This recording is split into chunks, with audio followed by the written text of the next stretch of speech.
Hmm. Testing. 1, 2. There we go. Now it's telling me I'm live. Thank you. All right. So I really am here. So I apologize to you guys. You guys may be looking at me and my shiny forehead, but I wasn't sure if I was seeing you. So okay. Again, Kitty, stop again with the show on Future Friday.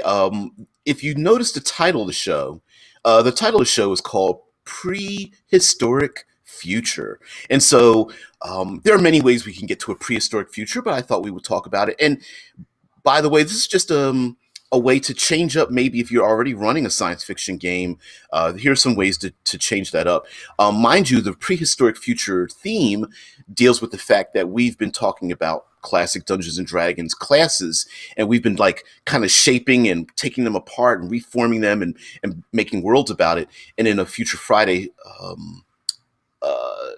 talk, I thought we would talk about the same thing. Okay, so what do I mean by prehistoric future? Now, yes, I can hear some of you thinking Jurassic Park, and that's exactly what I'm thinking about. Although it doesn't necessarily need to be our prehistory, and it doesn't need to be specific prehistoric as well, because many of you out there are quite brilliant, and you know of the different prehistoric time periods. Come on, Kitty, if you're going to jump up here, come on up. Yeah, if you so what I'm thinking of here is the combination of our high technological societies, either delving into or encompassed into this very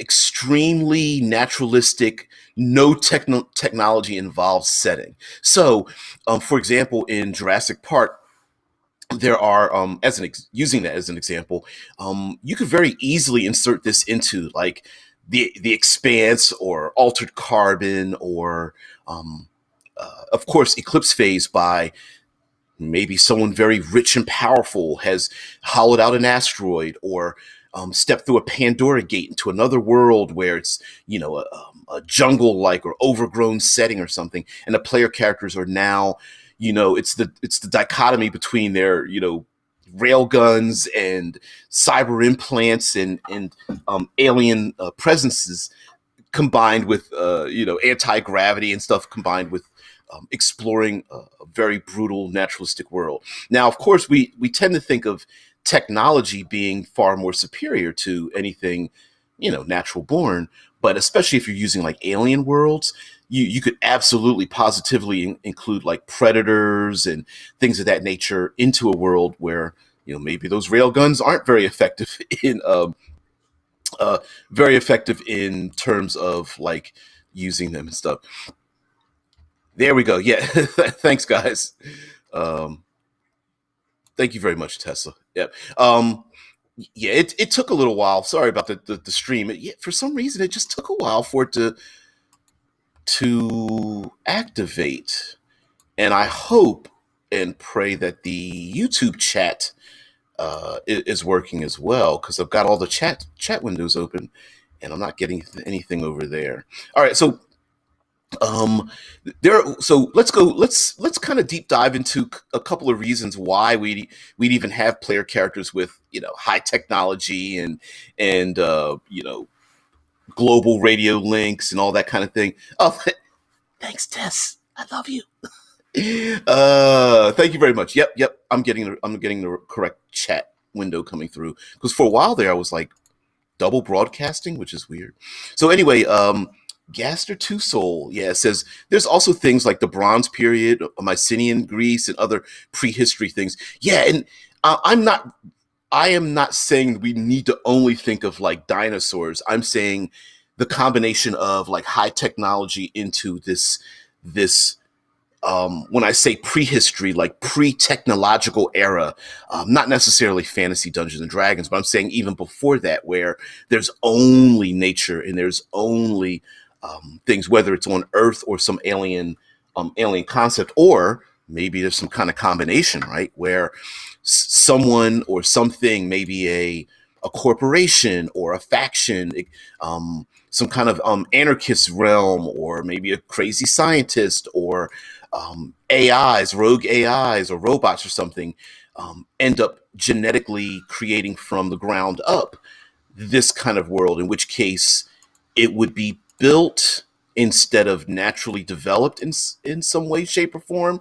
So there might be a combination of like, oh, there's a T-Rex, and oh, there's also a unicorn or a six-limbed bestial displacer beast like monster, that's 12 feet tall, i.e., thinking of the movie Avatar as a perfect example of this, and this could be a one-off where the player characters are sent somewhere. This could be a Lost in Space kind of thing where, as a game master, you're just like, all right, I don't have a good idea, but I'd like to do this like prehistoric thing where you have to survive. So your ship is thrown off course. You don't know why. There's some kind of, create the proverbial, we don't know what's going on, but the reason happens anyway idea. like Tesla puts to TV tropes, like Prehistoric Park series TV tropes. Yep. It's like, how many times have we seen in, say, Star Trek, where the Star Trek crew goes through, is affected by, or gets thrown off course because of some kind of electromagnetic, nebulous kind of pseudoscience or whatever? We can use that in a game. But one of the really great things about using, and I'm going to get to your comments there, Gaster, but one of the great things about using like a prehistoric type of environment, especially with technology, is really great, especially if the player characters have limited resources. So sure, in the cyberpunk urban setting, they can go down to their local black market agent or Mr. Johnson or what have you, and buy another, couple of rounds of gyrojet rockets for their rifle. But in a prehistoric world, when they've only got 7 rounds left, and there's no way to get more, ammunition or repair their body armor, or they've only got 17 hours left in their Aerodyne vehicle or what have you, then you start going into counting resources and the possible loss of survival skills due to technology, and then being dumped into a place where you can rely on nothing but your technology, your older survival skills. Like, I would have zero capability to survive out in the wild. I mean, I could think about how to start a fire or build shelter or whatnot, but there are we know there are whole YouTube channels of people who have dedicated themselves to going out into the wild with basically, gum and shoestring or something like that, and they can find water, build shelter, create a forge, hunt game, and that kind of thing. And that might be a really cool way to have some of the players like shine in that moment, or even just do a one-off where the players like, you know what, I don't mind like having space battles and fighting in zero G, but it would be kind of cool to change it up a bit. And so that's kind of what we're talking about. Gaster Two Soul says, maybe there's technology that isn't superior, but in fact an equal to natural born things, creating machines of alien nature, things like organic ships or controls. Exactly. Like maybe the players are dumped, or they have to discover or investigate maybe a planet's been quarantined, or it's been discovered, but everyone's just like, it's just trees and animals and stuff, no big deal. But much like the movie Avatar, when the main character's like, oh, I'm a military guy and I've got a rifle, and come to find out that there's a number of natural life forms that are pretty badass. With the hammerhead elephantine type creature, and the multi-limbed panther-like creature that was in that movie. So you could come up with, and of course the flying creatures that they bonded with as well, and many of them might be pretty powerful. Even animals that have control over certain types of energies, radar, sonar, hypersonic sounds, electrical discharges, heck, even the ability to ignite fires because of some kind of chemical inside of their body that, and then they can like strike their teeth together to ignite it or something. Spraying of acids and poisons, shape changing abilities, and of course you have all of the nastier things like diseases, parasites, and whatnot. And maybe player characters in a high tech realm are not used to it. And of course, if those things exist in the game that you're using and you don't get a chance to use them, now's your chance to pull those things out. Like maybe you don't get it. Maybe the players don't get a chance to hunt game in a arcology or a mega city, but in some rich person's, you know, million acre hollowed out asteroid or something, that might be a really cool thing to do. Gaster says there's the idea of Endorata and the continent of Endeavor, basically a mostly natural and technology free spot, but there's a large walled in city called the capital where all the technology sits, and there's things like proper metal and things. Yeah, if a let's say there's a colonial base, we've seen plenty of examples in media where colonists are sent somewhere, half of them military, others are scientific, others just want to explore, yet there's other people who are escaping their past, and they end up going to like a protected enclave to then leave the enclave to go out into the natural world. Avatars, of course, is an example of that. Jurassic Park is an example of that, where the park had its various features and walled-in gates, and then people went to, explore outside of it, and that also makes a great way to blend the two. So if you want to do a classic like dungeon delve, even scientifically, where you have hallways and sliding doors and cameras and sensors and things, some of those natural or slash alien things might come into that place, and then the PCs may have to escape that place to go outside, or maybe they're on a mission to go after those explorers that no one's ever heard of before. The classic, we got a garbled emergency message, and that's your quest. And then you go out into the world to discover where did the signal come from, and you find, of course, the spot where the broken signal thing, it was destroyed, and maybe there's like blood and scuff marks and whatnot. And then the PCs, maybe the player characters become the hunted instead of the hunters. Gasper Two Soul goes on to say, inside the capital, it's all very civil, having everything being grown, built, or bred inside the capital walls. Where the outside of the capital is wild, tribal, and vibrant. Yeah, this is also a good way to like break tropes where, you know, oftentimes we think of industry and technology being the good, and the wild and tribal being the bad, and being uncivilized, where turn the mirror on yourselves. Maybe the tribal people are the more intelligent and smarter, and more graceful and just and brilliant, whereas the high tech people might just be eating at each other. Star Wars is very much built around that. If you take a look at it, there's the Empire is very black and white. They sometimes are very inefficient. They are backstabbers, and socially they are very uptight and putting each other down. But if you take a look at the rebel slash resistance, it's all like browns and mixes of aliens, and someone raises their hand who thinks they have a good idea, and we're going to listen to that idea maybe, and everything's lived in and kind of like scuffed and ruined with a little rust and scarring on it or something. The same thing might be the case this way. As a matter of fact, maybe even the players are, even though they have some technology with them, maybe they are living in the natural habitat and they're keeping industry from coming after it, i.e., going back to the Avatar thing again, right? Maybe the players are like, ooh, maybe we want to stay here and we don't want people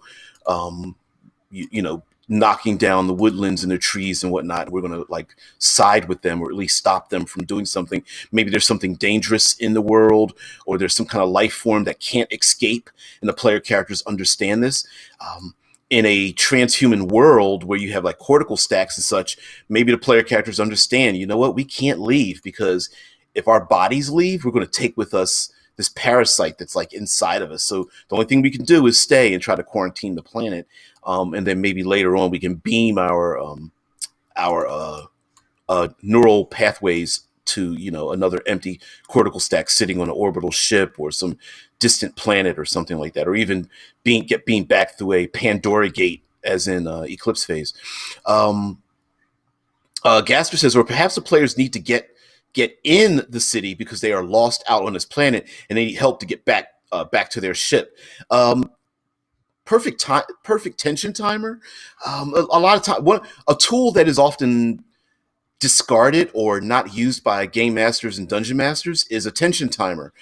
Basically, a ticking time bomb, literally or figuratively, in the past, where there's something that's going to happen, and if the players do not act, this dangerous thing will happen. Maybe there's a starship that only passes once every 3 months, or maybe there's a way to beam out their consciousnesses, or go up a space elevator, or get through the force field that protects the city, and it only happens at a particular time and place. In the movie Pitch Black, the planet revolves where there's bright sunlight. It's almost like a desert, and then all of a sudden, when it turns to pitch black, these aliens come out at night, and so there is a tension timer. It is, hey, we need to get across this blasted landscape during the daylight, because when the night comes out, it's going to be very dangerous. So using tension timers is pretty good, and that's a really good way to do it, especially if there's like herds of animals or predators, or the player characters need to, like, a situation happens where the players need to reconstitute bits and pieces of their crashed starship to get it to operate again, or send out a flare or signal to be rescued out of this dangerous prehistoric planet or something. Andrews, hey. Gaster says, sometimes living beneath a sky of steel isn't exactly a good thing. Political corruption, overpopulation, a pyramid scheme with the higher reaches being upper class with the lower classes. Yep, living in the slums of the capital where it's damp and wet from rain. Yeah, now, another concept in science fiction has always been the idea, like Gaster Two Soul brings up, where we have embraced technology to the point where we don't recognize ourselves as humanity anymore. And even in our own days, how many of us feel better when we're, sitting on the beach, or walking through a park, or just being in a greenhouse, or being surrounded by nature. Some people can't go to sleep unless they have the sounds of like birds and the trickling water in the background. There's something intrinsic in us humans that where we love to be near natural landscapes and waterways and such. And in a high tech, overpopulated, dirty, living in a domed arcology where it like brown downs all the time because things drip from the upper reaches and the humidity drips down to the lower reaches, and people are in dark alleys. Maybe it's something that it erodes the soul. And so there's this place of nature that somehow someone discovered or created or what have you, and it becomes this, like, if everyone were to find out about it, it would become a mecca. And of course, one of the problems with, like, even in our own present day about space travel is, yay, we can go out into space and create, populate other worlds, but are we going to bring our own problems with us? And will our problems not be enough to overtake the things that are happening elsewhere? And by the way, Tesla, um, um, thank you for sending in that picture. I'm trying to see in that picture that you sent in the Discord. For those who don't know, this show is simulcast on Twitch, YouTube, and we have a Discord server. So if you look down below into the data feed, you'll see all the information that you can fine to, join the show live in any of those platforms. Gasser Two Soul says, honestly, I prefer the idea of trying to get out of the city, reminding me of the point and click game of Beneath a Sky of Steel. Yeah, and again, you could kind of combine the two together. If the PCs are escaping this brutal city of just like iron and steel and hundreds of layers and levels and massive elevators and people stacked on top of each other, similar to Blade Runner, the original movie, or heck, even Blade Runner 2049. And yet, when the players leave, maybe they're not leaving their problems behind. Maybe their problems are coming after them. Maybe someone owes a debt, whether it's gambling or some kind of financial debt. Maybe the players are being hunted by old relationships, like old lovers or something. And since we're talking about a future, players could have enemies of themselves, clones, copies of their own psychology. Maybe the players are fragments of the original, and the original of themselves is greater than the sum of its parts. Player characters all basically playing fragments of a single personality, but the single personality is the big bad that's coming after them, that has all of their skills, all of their histories tied together as one. AI, maybe there's a city's controlled by AI, and they start sending out the proverbial machine intelligences and robots and things. This could have been something. Maybe humanity's been trapped in a city that they've been told there's nothing outside of it, and the players discover that, this entire time, like, it's not irradiated out there. It's actually overgrown. Life's returned, but the machines have been programmed to keep everybody safe and inside. And of course, they've been propagating this propaganda of there's nothing outside the city. Maybe the players are in a prison of some sort, and the prison is designed to keep them in, keep everyone inside. But if they just are able to overcome their own difficulties, they can get outside they find their way to sneak their way out the prison, which the prison may be designed to get outside of the prison in the first place. And then they find these other enclaves of tribal people who are like, yeah, I'm glad the prison system was designed to get you to escape the horrors of this city with everyone stacked on top of each other. Egg of Death. Okay, Egg of Death. I love myself an egg of muffin. Says, hi. Do you remember the Dream Park RPG? I'm all, or young lady, whoever. I'm old enough to remember the Dream Park RPG. Yes, I do.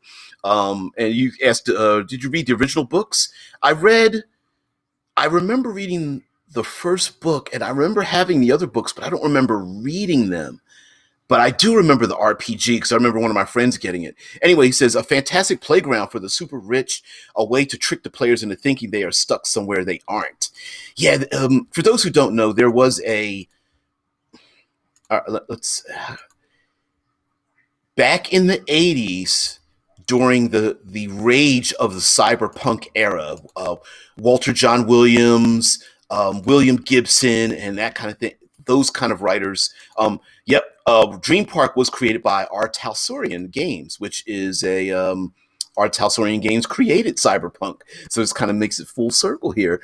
Mike Pondsmith, and I'll put this out there, by the way, for people who don't know, Mike Pondsmith is African-American. He created Cyberpunk, for those who don't know, the role-playing game. But anyway, R. Talsorian Games created Dream Park, and the Dream Park RPG, which was based on a book series where there were these parks that were partially, if I'm thinking correctly, they weren't holographic parks, but they were parks built with artificial elements in it to represent the real life things that they were. So, for example, you could have a park of dinosaurs, but there was some technology used to create the dinosaurs. And in us talking about like cyberpunk and cybernetics and high technology and starships with the natural world, we could mix the two together. For example, who's to say that someone doesn't create a Jurassic Park of their own? But thank you, Tesla, for putting in the Dream Park literature TV trope in the Discord. Yeah, a genre-busting sci-fi mystery fantasy LARPing series by Larry Niven and Steve Barnes. The Dream Park novels take place in and around a future thing. Oh, I can't link. I can't link into it, or I can, but it'll pop me out of there. But anyway, um, yeah, having a number of these dream parks around, maybe like, could you imagine like a large like habitat, like a spinning, like a spindle out in space, and it's a place for the rich and powerful to live out their dreams and such. And if in the dream park, of course, people pay to go there, much like Westworld, right? And it's supposed to be safe for the people who are there. But if there's a murder, someone goes missing, valuable information can only be obtained if you go into the dream park region.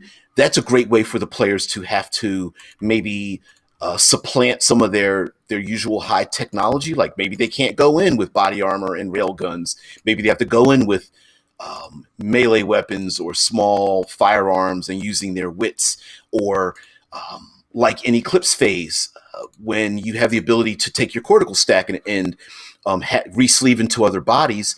Maybe you have to re-sleeve into something that exists in a jungle or whatnot. And it doesn't have to be a jungle.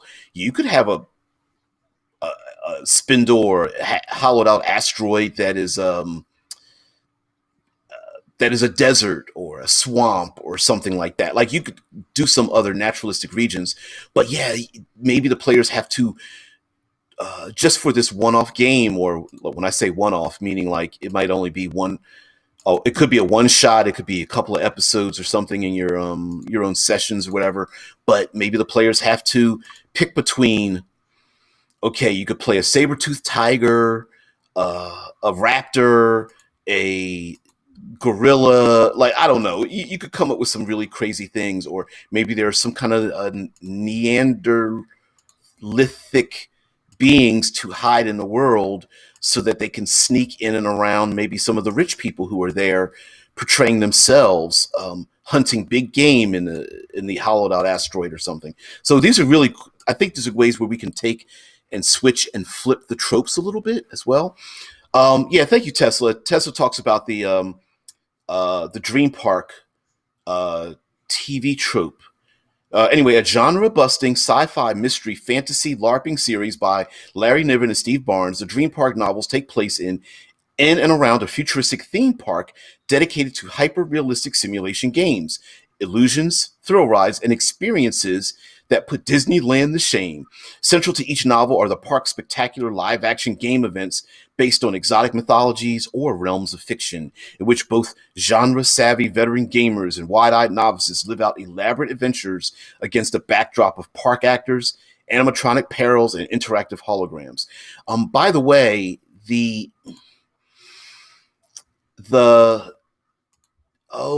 is a Monty Cook game called Predestination. Oh, I know some of you know this, but anyway, one I a version of this comes about in a television show called Travelers. You'll follow me when I start to talk about this, where using high technology, the players, of course, have when you are digital information and you are a cortical stack, your body, um, your body is uh, it's equipment. You can throw it away. You can re-sleeve into it, and this might be a great way for players who are really interested in, it's like, I want to play in the same world, but I really like to play different types of characters. This is a great way to, maybe there's a 1920s era of something, even though that's not prehistoric, but there might be a vast jungle or a desert or mountains or Arctic region. And all these places might be these theme parks that are hyper realistic. And each time the players have to re-sleeve into something or someone that has slightly different capabilities than they normally have. X-Crawl. Gribble says there was a X-Crawl not long ago was a dungeon crawling as a reality show. The PCs had managers, the DMs were like DJs, some monsters were famous, TV shenanigans and TV and celebrity things. Yeah. Um, X-Crawl, and there was another game. I'm about to say Dungeon Crawl Classics, and that's not it. But there was either before or during the X-Crawl, there was a um, sporting event Dungeons and Dragons game, more like an arena rather than something like that. But yeah, if you're willing to accept the to embrace the absurd, yeah, it makes a lot of sense and stuff. Anyway, what was it? To finish what I was talking what that Tesla put into the Discord. Meanwhile, behind the fantasy game curtain, industrial espionage and sabotage within the park's operations pose deadly challenges of their own. The first novel, Dream Park, has been a cult classic beloved of role players since 1981. Sounds about right. Yep. Later books in the series include the Barsoom Project, the California Voodoo game, and the Moon Maze game. The non-park related novel, The Descent of Anansi, is set in the same verse. Inevitably, the novel series gave rise to a tabletop RPG by R. Talsorian Games. Yep. Uh, I heard that when they tried to write stories outside of the parks, that they didn't really do very well, and it kind of like it's the it had the same problems that Assassin's Creed did, where yes, we know Assassin's Creed was built around a high tech organization where you go into the memories of a person in a tube, but nobody cared about that part for the most part. It was, we want to be badasses running and jumping in a more prehistory realm where we're parkouring our way and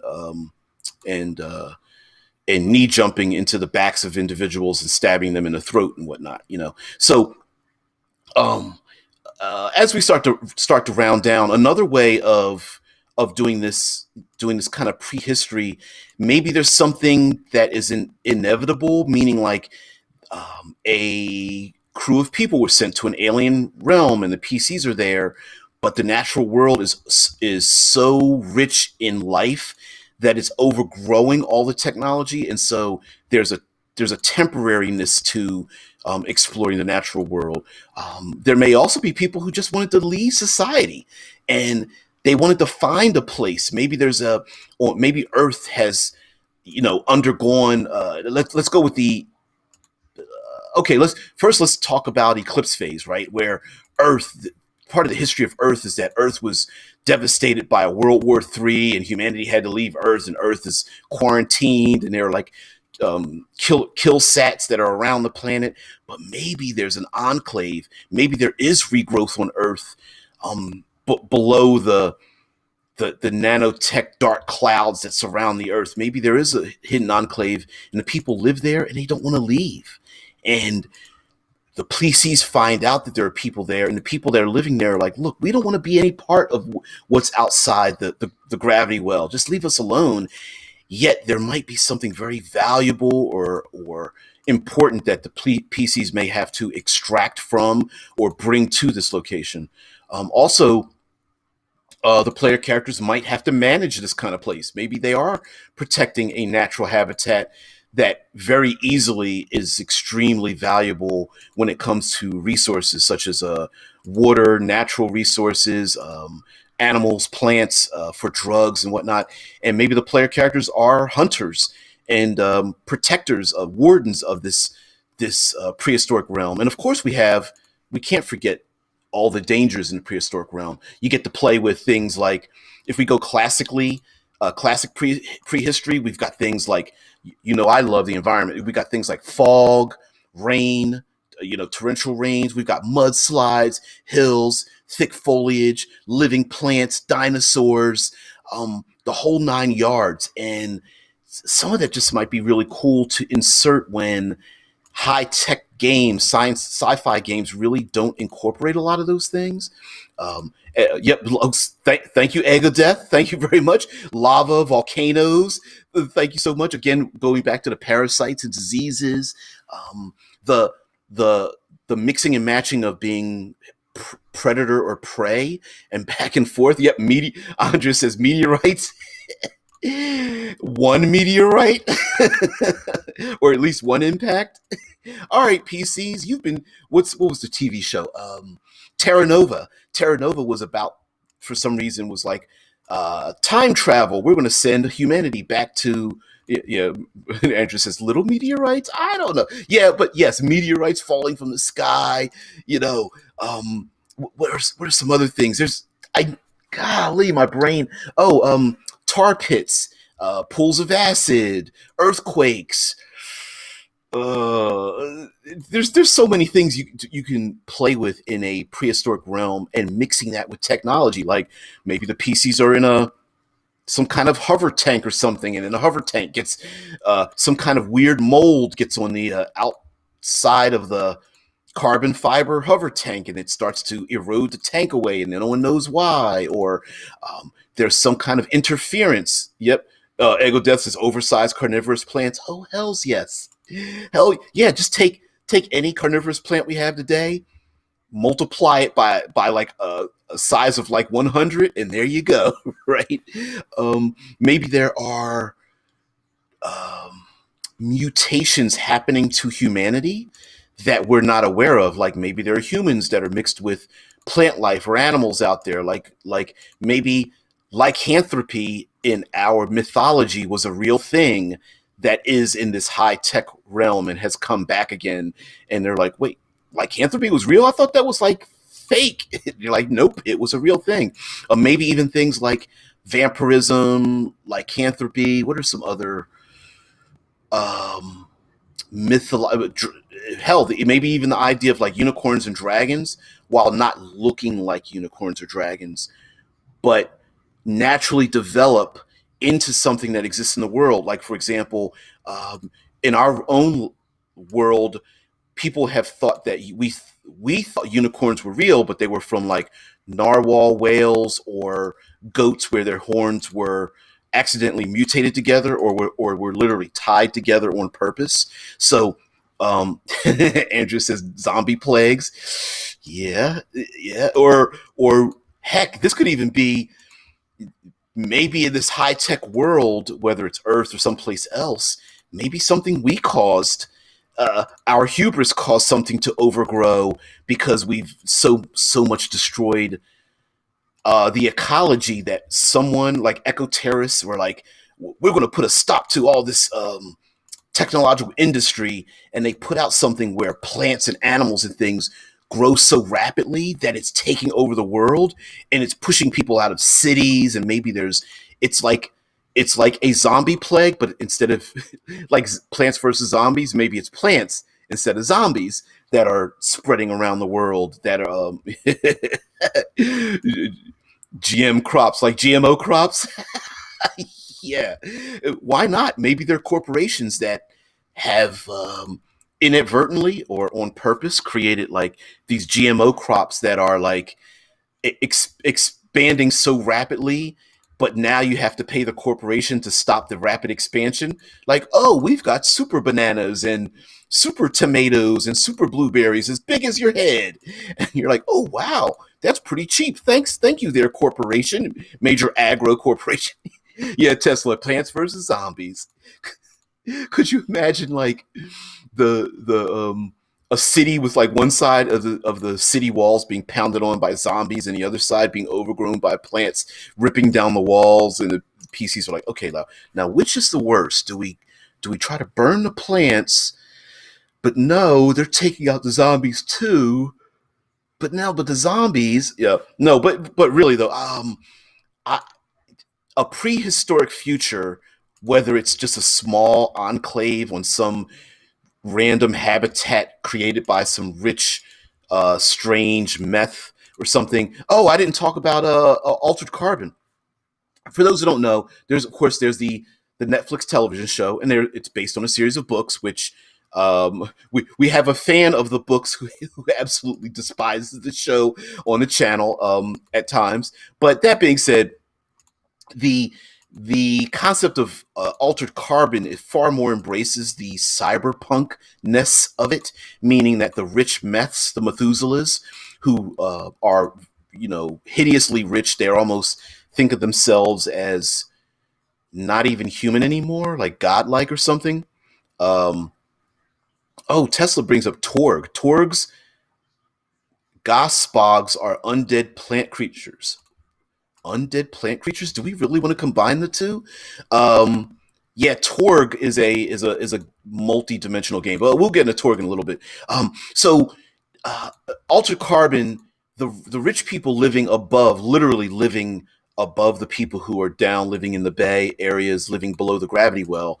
It could be that one of these rich people has one of these floating cities, and that city might be filled with a natural environment where only the rich and powerful or the privileged get to live there in this ultimate society where they can reach upon the tree and just grab the proverbial nectar of life and consume it while everybody's starving and scrambling for their way out. And maybe the player characters are involved in it in terms of knowing where it is. Maybe a meth dies and the key to get there is open, or maybe someone has a contest to live in a place like this, and people are scrambling, like crabs in a barrel, backstabbing each other to get the golden ticket to live in this pristine world. Or it could be an experiment where a corporation or a scientist wants to see if humanity, maybe we've lost so much of our prehistoric survival knowledge that they want to stick people like the PCs into it with none of their equipment, and goes, all right, you're going to learn how to live here, and we're just going to control and see what happens. Now, for those who don't know, there's a role-playing game called Torg, which, like Rifts, it's Earth with dimensions that end up merging with Earth, and Africa was the location where prehistoric Africa was there, along with like a two-fisted adventure existed in the game. Tesla Ranger puts in Goodman Games X-Crawl setting, plays with Dungeon Punk by making a modern day with fantasy add-ons world wherein dungeon crawling has become a reality show, like a much more dangerous version of American Gladiators. Or Wipeout. Those who survive long enough and manage to entertain an audience while they're at it will get pricey sponsorships and superstar status. I thought I had muted myself out. Anyway, guys, we've come to the end. I do have to head off to work. This show is broadcast at 6 a.m. Eastern Standard Time, so I'm getting up at like 5 in the morning, 5:30 in the morning just to broadcast the show and water and feed the kitties and things like that. So I do have to get out of here. But thank you very much. Please join me Monday through Friday. Next week, we may or may not continue with fighters. Someone had come up with some other great ideas. No, thank you. They're Egg of Death, and everyone, Egg of Death. Pronounce it like that, Egg o' Death. But anyway, yourself and everyone else is far welcome to be on the show. Please, here's my call to action. Please like, share, subscribe. Follow on Twitch, comment and show up, live on YouTube, follow it later. We're just a long form show, live interaction. You guys make the show brilliant because I'm the stupid dummy that's here with the talking head. But you guys have a great one. Thank you very much for being part of the show. I am DBJ. I'm part of Critical Hit Publishing. I forgot to put my series on Drive-Thru RPG is the Cinematic Environs, where they're written for 5th edition Dungeons and Dragons. If you're someone who's into Call of Cthulhu, we are writing them in parity to the Dungeons and Dragons 5th edition version. So if you go to the Miskatonic repository, our Cinematic Environs have been rewritten for Call of Cthulhu. So now there are versions which include like a little more high technology and things like that. So and they're written primarily by Alex, with of course a whole hell of a lot of influence by myself. So please check that out as well. So guys, everybody have a great one. I will see you bright and early Monday. Have a great day. Bye. All right, we're ending.